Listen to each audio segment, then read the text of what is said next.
Assalamualaikum warahmatullahi wabarakatuh. Alhamdulillah kita berjumpa lagi dalam program Adventures of Al-Quran yang dianjurkan oleh kami daripada kelas mengaji Pusat Pengajian Al-Quran Al-Badadi Seksyen 14 Petaling Jaya.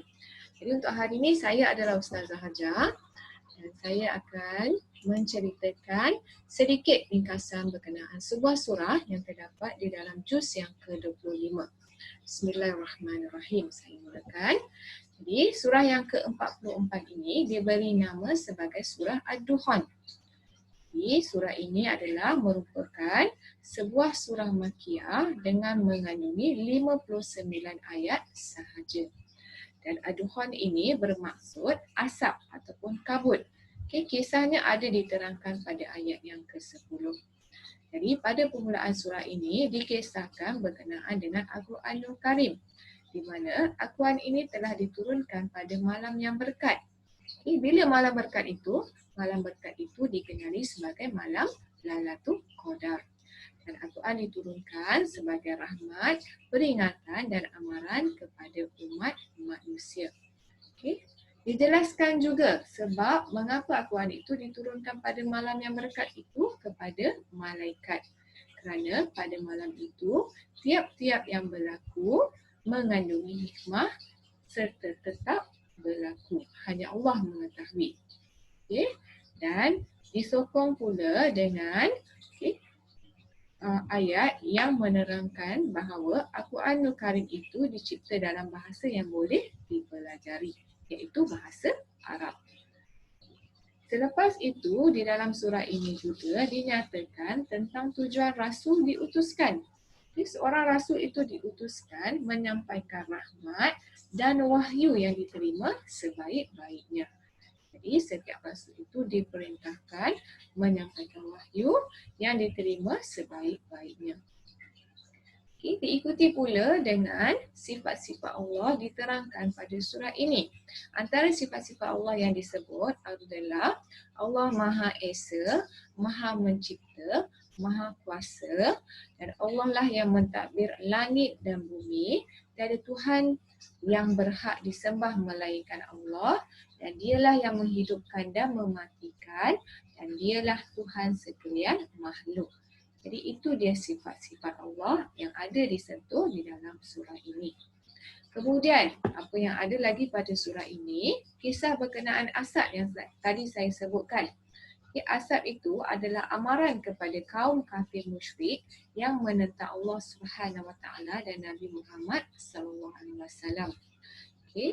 Jadi surah ini menyampaikan amaran bahawa mereka akan ditimpakan dengan azab sengsara, iaitu asap atau kabut yang membawa kemarau yang akan nyata dilihat dan akhirnya membawa kepada masalah kebuluran kepada manusia.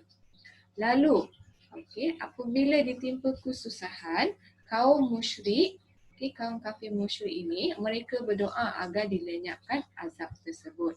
Bila dilenyapkan azab tersebut, mereka kembali ingkar. Ini telah terjadi pada kisah-kisah pada kaum yang terdahulu seperti kisah Nabi Musa dan kaumnya Bani Israel.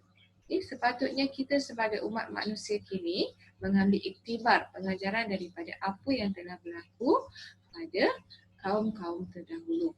Dan mereka ini telah menerima pelbagai nikmat.